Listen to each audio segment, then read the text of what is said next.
Apple says it created 500,000 US jobs. Not bad. We got Ian Sherr of Dow Jones Newswire joining us now from San Francisco. Ian, 500,000 jobs. It's nothing to sneeze at.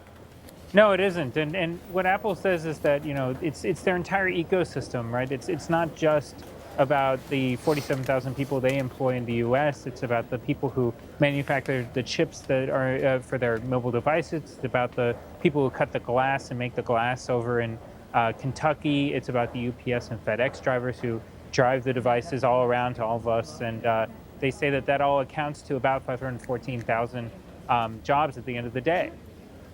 What's their motivation for coming up with this? I mean, what are they trying to demonstrate here?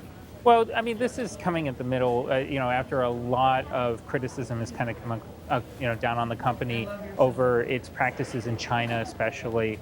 You've got the stuff that's going on with the manufacturing plants with Foxconn, and you've seen after a lot of a lot of the criticism, they've brought people in. They brought in some press to tour a Foxconn plant. They had, they've released supplier responsibility reports. They've joined the Fair Labor Association, which is going to have an audit that comes out later this month. And so they've done a lot to try and counter this issue. But a lot of press and media reports still haven't really entirely led up on this issue of not only are they using low-cost, low-wage workers in China, but they might be, those companies may be, their vast and growing supply chain might be using child labor. They might be putting workers in harm's way. And oh, by the way, there are jobs that are leaving the U.S. We could be manufacturing these iPhones here.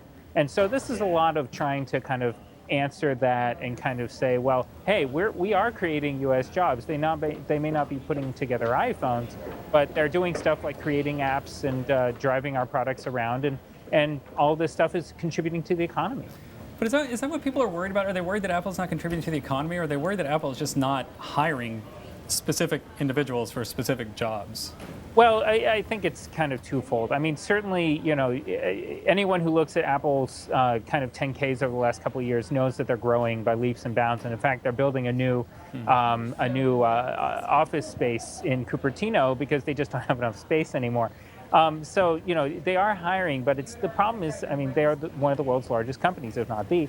And at the end of the day, they're a great target for everything that they do that's even the minor things that, like making an iPhone in China, it would have been something, Xbox is manufactured in China, Dell computers are manufactured in China. They don't get that much flack for it, but because Apple is Apple, they're the right target. Now, one thing Apple did underscore in this kind of analysis that they put out on Friday was that they have 7,700 call people in the United States. They actually noted that they keep people in the United States for those call centers, those technical support centers, while they could save 50% by sending them to India. So there are some instances where they have really kind of stood on this type of stuff. Ian, it's a very precise number, isn't it? 514,000. It's not 500,000, it's not 550,000. They're putting a very precise number on what I understand when you do these economic studies is the gun doesn't shoot that straight.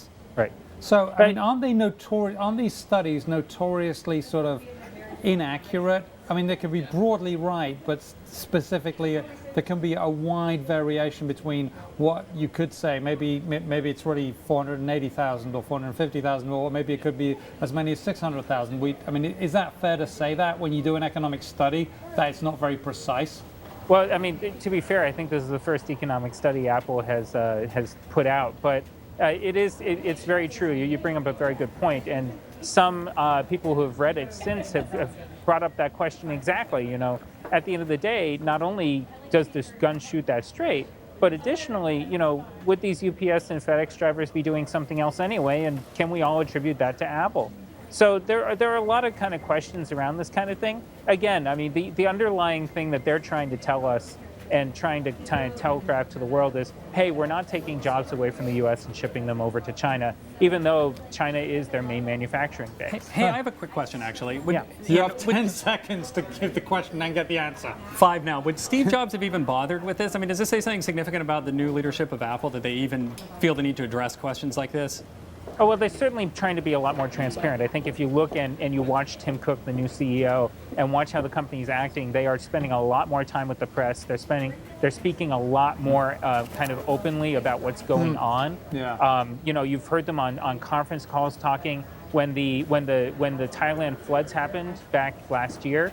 Tim Cook spent a lot of time talking about how they were impacting Apple. When Japan earthquake happened, he talked a lot about who their suppliers were and how they were impacted. Things that you just would not have expected to hear out of Apple's mouth 3 or 4 years ago are happening now. It is changing. We've got to leave it there because I'm going to get executed otherwise. Ian Sherr of Dow Jones Newswire out in San Francisco.